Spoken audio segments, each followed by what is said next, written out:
Salve nação, Povo Fla, passando aqui rapidinho, este é o seu canal Rio Fla Notícias. Rapaziada, desde já não deixe de deixar seu like aí, valeu? Não deixe de compartilhar para os amigos em todas as redes sociais. Esse é o seu canal de notícia Rio Fla Notícias e vamos assistir a mais um vídeo bacana aqui no canal. Segue! Fala, Renato. Uma coisinha, Tironi. O empate é um ótimo resultado para o Flamengo. Não que eu acho que o Flamengo tenha que entrar para jogar para empatar, mas nesse jogo o empate é um ótimo resultado. Porque o Flamengo ganharia mais 15, 20 dias, eu não sei exatamente, é só dia 1º do mês que vem. 15 dias. 15 dias, é. Exatamente, o Flamengo ganharia esse tempo para tentar evoluir. Porque o Flamengo do São Paulo está longe de estar pronto, longe. Daqui a 15 dias, certamente estará um pouco melhor. E até para recuperar alguns jogadores importantes, né? Como é o caso do Pedro, que não vai jogar. Vou com vocês dois, Renato e Casagrande. A Maria também pode falar, claro. Que tal essa fase do Ganso, que agora faz gol? Ele era um cara que fazia poucos gols, agora está fazendo gol. O Diniz, além de todas as outras coisas dele, ele ainda conseguiu recuperar o Ganso, né? Era um cara que ninguém estava ligando muito mais, não é? Justiça seja feita. Quem começa a recuperar o Ganso é Abel Braga. Abel Braga Isso. É que coloca o Ganso de titular e o Ganso começa a surpreender. Para mim é uma surpresa gigantesca, na qual o Diniz tem muito mérito também, porque o Abel começou a botar o Ganso a jogar, o Ganso melhorou, mas agora nesse time do Diniz, o Ganso flutua no campo. O Ganso joga um futebol que, olha, eu diria que é praticamente no nível do futebol que ele despontou no Santos. Ele virou novamente um grande armador, um homem de passos infernais, e com essa característica que você falou, passou a aparecer para fazer gol. Então, o Ganso está jogando o fino da bola. O fino. A única dúvida que eu tenho é se o Ganso, em outro time, que não jogasse da maneira como joga o Fluminense, com aquele negócio do emboladinho, de todo mundo junto, um se ajudando o tempo todo, com uma marcação que permite que o Marcelo, lateral esquerda, jogue também como meio campo. Tá? Num time mais tradicional, eu não sei se o Ganso se criaria.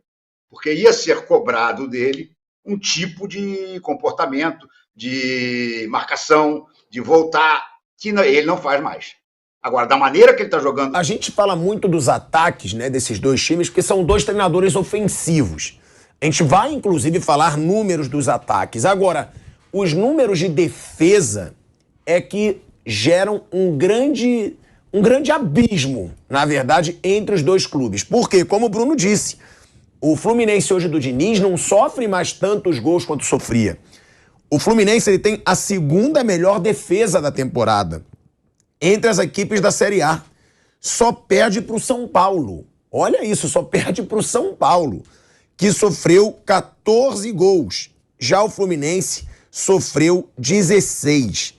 E é bem necessário a gente ressaltar que o Fluminense tem 2 jogos a menos que o São Paulo. O Fluminense ficou 7 dos últimos 10 jogos sem sofrer gols. Já o Flamengo tem um número bizarro, né, que a gente já citou aqui, de ter sofrido 39 gols em 31 jogos. É o time da Série A do Brasileiro com mais gols sofridos. Ou seja, o poderoso Flamengo é o time da Série A do Brasileiro com mais gols sofridos e até... 1 ou 2 rodadas era o que tinha mais derrotas. Não sei se na temporada ou no Brasileiro? Na temporada. Na temporada jogou mais que os outros também. Na temporada, sim. Então, mas é o Flamengo. Não, aí vai ter... Tá, mas são 39 gols em 31 jogos. Então. É média... É muito. Uma média horrorosa. Não, é horroroso. É uma média péssima. Eu tô tentando só te confortar com isso. Jogou mais, entendeu? A gente vai para um break na Rádio Jovem Pan. Seguimos no YouTube. São 39 gols em 31 jogos e 11 derrotas. Por que, Mauro, que a defesa do Flamengo leva tantos gols? É só por causa da parte defensiva ou tem aquele lado apático, que a gente sempre fala, de muitas vezes também não marcar na frente, dos jogadores de frente também não fazerem sua obrigação?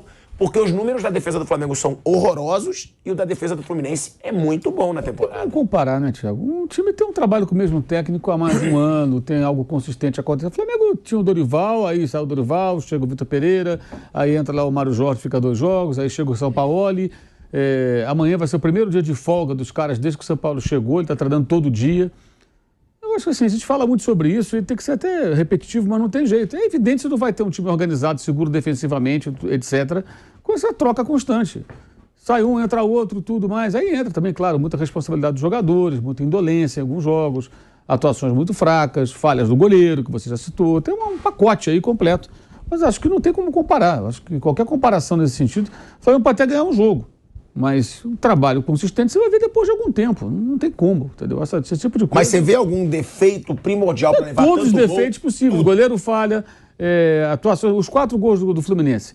Aquele jogo foi uma vergonha. O Flamengo competiu aquele jogo? Não. Não jogou nenhuma decisão. Jogou uma partida de futebol? Não jogou. É só olhar o que aconteceu. A passividade, o gol do Marcelo. Bonito, né? Marcelo desfila com a bola, ninguém diminui o espaço, ninguém marca. Não acontece rigorosamente nada. O gol recente do Atlético Paranaense, o gol da vitória, que teve até falta no goleiro, mas o gol acabou valendo.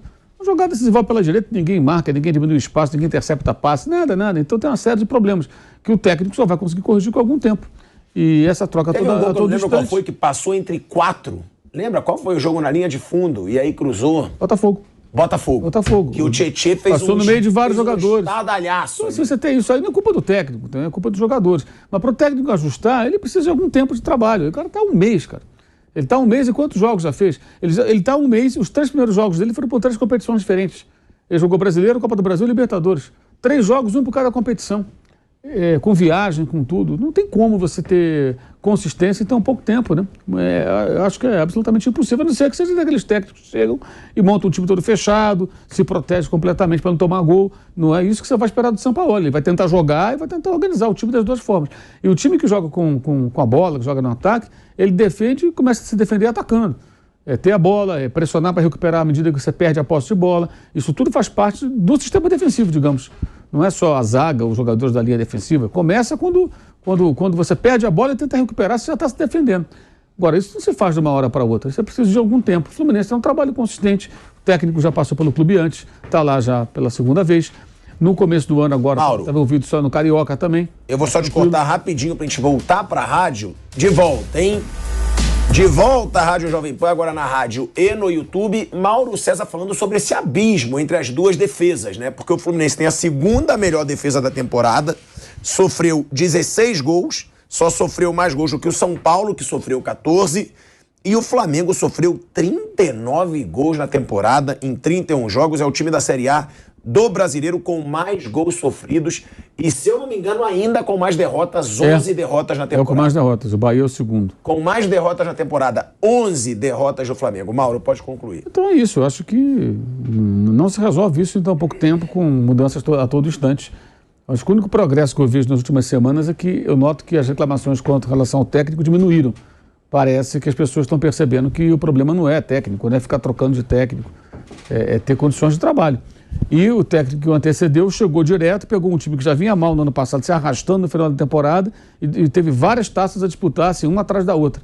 Depois de 42 dias de férias, olha quanta coisa errada. Não pode funcionar um negócio desse. São Paulo foram 8 jogos em um mês. Completando um mês, foram 8 jogos. Né? Praticamente sem tempo de treinar. Sim. E aqui, uma coisa que é curiosa, eu fui ver, você falou do número de defesa, né? De 16 do Fluminense, 14 do São Paulo.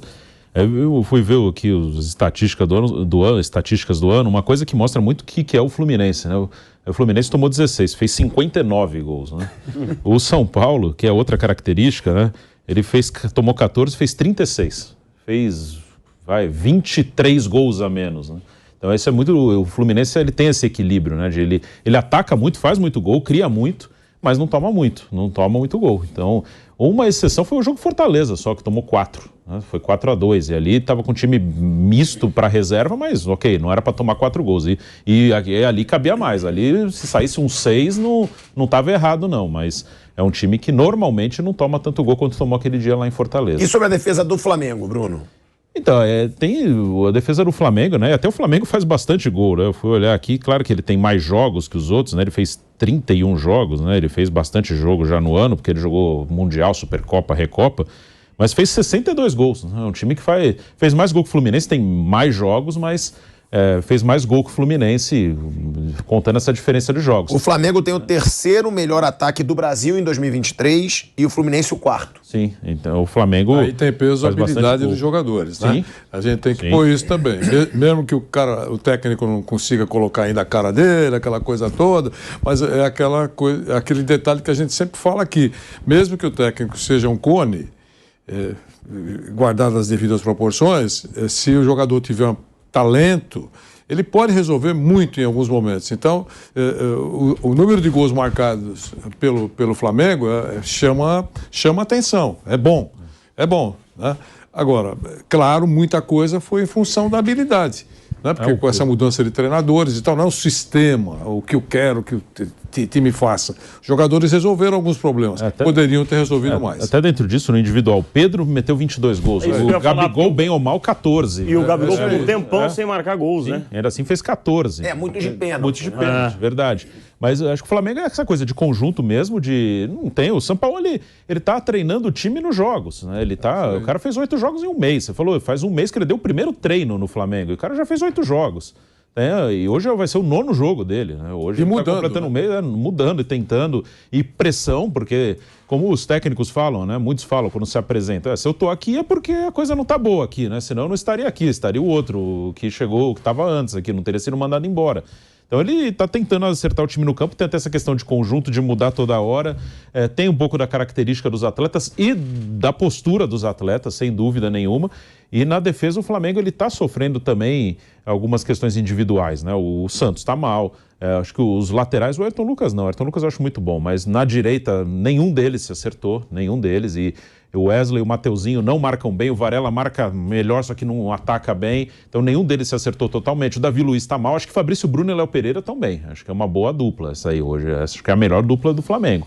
Mas o Fabrício Bruno ainda erra bastante também. Lances individuais, assim, ele vai bem, é rápido, ganha jogadas, mas ele tem erros individuais, às vezes crassos, assim. Também tem. E até a definição dos volantes. Acho que essa dupla aí que deve jogar hoje, Pulgar e Vitor Hugo, acho que é muito boa. Acho que, pelo menos até agora, o que eles fizeram, jogaram poucas vezes juntos, eu gostei. Eu daria uma sequência para essa dupla. Acho que pode ajudar a começar a dar uma equilibrada no time. Você tiraria o Thiago Maia? Sim, nesse momento sim. Jogaria com Pulgar e Vitor Hugo. Quando eu vi, acho que foram poucos jogos, foi 1 ou 2 jogos, assim, um recorte muito pequeno. Mas eu gostei muito de ver os dois juntos. Eu achei que eles se entenderam muito bem. Acho que são dois caras que têm qualidade para jogar. O Pulgar mais marcador, o Vitor Hugo sai um pouquinho mais. Só que eu gostei, assim, pelo que eu vi, do pouco que eu vi dos dois juntos, eu daria uma sequência. E falando nisso, tá? O Felipe, da página N Flamengo, ele me mandou aqui uma informação do Vene Casagrande. Então, dando crédito, Matheus Cunha participou normalmente da atividade que o Sampaoli comandou na manhã de hoje, tá? O Matheus Cunha participou normalmente da atividade que o Sampaoli comandou hoje e o goleiro, portanto, não vai ser problema para o Fla-Flu, né? Em cima disso, né, que a gente estava falando, muitas pessoas, o Piriado tem implicância com o Santos. Gente, nunca tive. Eu falava, o Santos é um goleiraço, é uma boa contratação para o Flamengo, vale pagar os 17 milhões e 500 mil reais que o Flamengo precisa de um goleiro. Agora, não dá para fazer isso aqui. Não dá para você fechar o olho pro tanto de falha que o Santos vem tendo no Flamengo.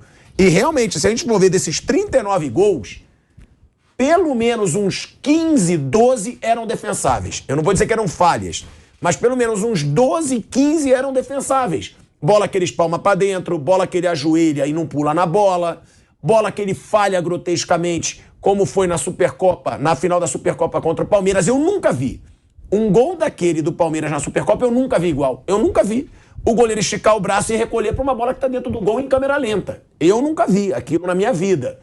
Teve também a falha bizonha contra o Atlético Paranaense, que ele vai sair na bola, não tem ninguém pra cabecear. Ele vai sair, tem um desvio também em câmera lenta e nem velocidade para voltar ele teve. Então, tem essas falhas individuais, tem também má fase aí de jogadores na defesa. Agora, um goleiro com segurança, como essa notícia agora, o Matheus Cunha é um goleiraço? Não, nem teve como se provar ainda como um grande goleiro. Mas é um goleiro que passa uma segurança. O Santos hoje, ele não passa segurança nenhuma para a defesa do Flamengo, para o técnico do Flamengo, senão o Sampaoli não tirava ele. Se o Sampaoli confiasse e falasse, não, é só... Não tem a confiança, não tem. Dos jogadores, do treinador, da torcida, se bobear nem da diretoria. E foi um goleiro caro, que precisaria estar mostrando muito mais do que está. E aí essa notícia agora, Fausto, Matheus Cunha participou do treino e não deve ser problema pro Fla-Flu. Pra mim, é uma notícia sensacional pra torcida do Não, eu sei disso. Mas é assim, eu acho que o Santos é um goleiro, sabe aquela história de reabilitar, não descartar? Sim. Você não pode descartar um goleiro que a gente, você e todos nós, falávamos que uma baita contratação, um grande goleiro, goleiro que passa a segurança, um goleiro de alto nível. Não, você não pode descartar um cara desse. O Matheus realmente é um goleiro que, nesse momento, ele entra mais tranquilo. Não é nenhum super goleiro, não é nenhum goleiro extraordinário. Nossa, esse aí vai ser titular da seleção brasileira, né? Não, mas ele entra num outro nível de estresse mental, né? O Santos e o goleiro, ele se abate mesmo. Quando ele não tá bem, o grupo não tá legal, a fase não tá boa, acabou atingindo muito ele. Eu acho que você exagera na dose aí com relação aos gols, que você botou 12, eu acho que eu coloco um 6, 7, porque toda vez que eu chegava aqui, você falava assim, esse aqui não foi bem assim. Existe um pouquinho de exagero. 6, 7, você é um brincalhão. Foi, lógico que foi. Tinha vezes aqui que você chegava aqui e falava assim, como é que ele jogou pra lá? Não tinha como jogar pro outro 12 lado. eu tô jogando pra baixo. É que aquele momento já existia a atenção pilhada, entendeu? E aí eu entendia a atenção pilhada. Mas tem que tomar cuidado com caras assim, porque é isso, eu acho que é reabilitação. Você não pode descartar um cara como esse. Se ele no treino, o seu Sampaoli, o treinador de goleiro, que normalmente é a peça-chave aí pra dizer se o cara tá bem ou não, fala, o Santos tá melhor, o Santos tá bem, o Santos tá preparado pra voltar, eu daria mais uma oportunidade pra ele. Eu não descartaria o Santos. Eu acho que ele é mais goleiro, ele tem nível para ser goleiro de Flamengo, só que ele precisa passar por esse processo, pelo menos para amenizar um pouco a situação, até para ele. Isso é bom pro cara, né? Às vezes você não consegue nas partidas dar a volta por cima, de repente viver uma calmaria, você pode refletir, pensar, se preparar melhor e voltar. Wander, queria falar? Eu acho que tem que ressurgir o jogador. Quando ele foi comprado, todo mundo aplaudiu, contratação boa é aquela que dá certo, tem patinado, é verdade, mas não pode jogar do alto do Cristo Redentor. Eu acho que tem a oportunidade o garoto para jogar, está vivendo um bom momento, e na última apresentação foi aplaudido, fez defesas importantes, ótimo para ele. Mas o Santos não pode ser absolutamente descartado.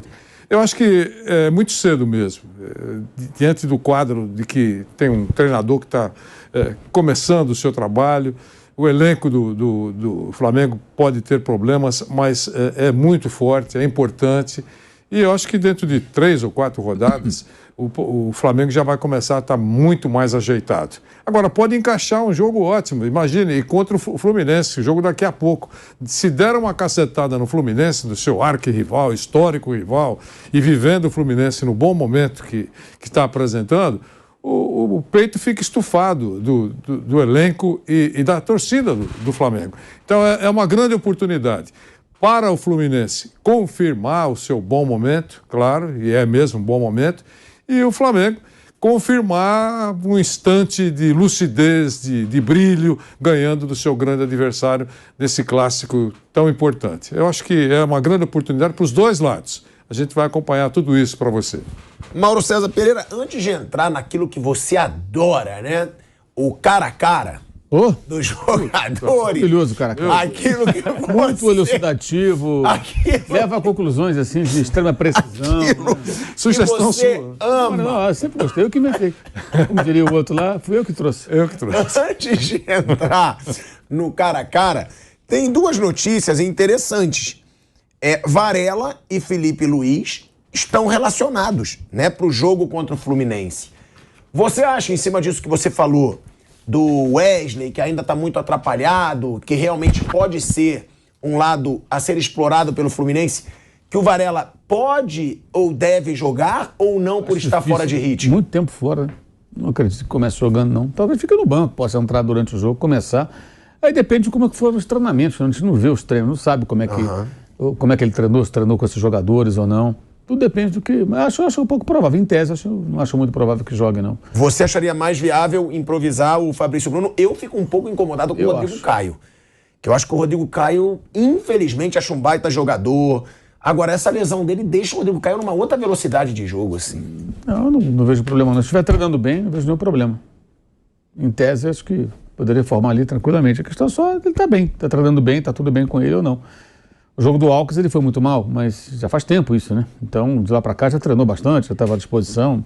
Enfim, eu só acho que o Wesley é uma temeridade. Nada contra o menino, só acho que ele não está pronto. Esse garoto tem que voltar para o sub-20, ficar lá um tempo, para não ter que contratar outro lateral, o Varela mais um, o Mateuzinho deveria emprestar assim que ficar bom, que também não tem condição. Hoje não é um jogador em condições de atender a demanda que o clube exige dele, né? O nível de exigência é muito alto para ele hoje, na minha opinião. Como eu falo sempre, o cara foi reserva do Rodinei o ano inteiro e ali se acomodou, reserva do Rodinei. Isso já é algo para pensar bastante, um jovem ainda. E o Wesley, eu acho que tem sido o mapa da mina que os adversários exploram, né? Até pela inexperiência dele. Mas não creio que o Varela vai jogar, não. Tá voltando agora, teve um problema lá no quadril, essa coisa toda. Enfim. Lembrando que o Wesley, né, ele teve duas jogadas ali que foram criticadas e uma delas eu nem achei pênalti. Mas pode ter sido imprudente, que foi o pênalti contra o Botafogo. No lugar da área. Nossa, nem que são os lances capitais, não. São várias situações que acontecem nos jogos ali que as coisas acontecem pelo lado dele. E ele, nitidamente, ele está estabanando. É garoto demais, não está pronto. Tem garoto de 19 anos que está pronto para jogar no profissional, outros não. E uma coisa é você entrar, sendo um menino, num time arrumado, pronto. A outra é você entrar num time desarrumado. Ele entra num time desarrumado. O Flamengo é um time que não tem organização. Então fica mais difícil para ele. E os adversários exploram, evidentemente, o jogador mais jovem, mais vulnerável aí, a ser instável nisso, naquele lance, né? E o Felipe Luiz é um jogador que fica à disposição agora, depois a gente não sabe por quanto tempo vai ficar à disposição também, né? São renovações muito questionáveis, a dele e a do Davi Luiz, né? A do Davi Luiz ainda com esse gatilho aí que renova automaticamente, um negócio que não dá para entender. Não dá para entender. Não é pelos jogadores, é pela idade do jogador. Não se faz contrato com um jogador veterano com renovação automática. Isso aí é uma coisa que não tem o menor cabimento do ponto de vista do clube. Porque em algum momento o jogador vai entrar no ocaso. O Flamengo ficou 1 ano pagando o Diego Alves na reserva. Não jogava. O Flamengo não contava mais com ele. Foi buscar outro goleiro, Santos. Jogou o Hugo, jogou fulano, ciclano. Ele não jogava. E ficou lá 1 ano. Quer dizer, o Flamengo pagando salário para um jogador que não está sendo utilizado. Que poderia estar jogando em outro clube. O cara tem um contrato ali, ele vai cumprir o contrato. Não está errado. Então eu queria saber como é que quem autoriza esse tipo de renovação. Absurda.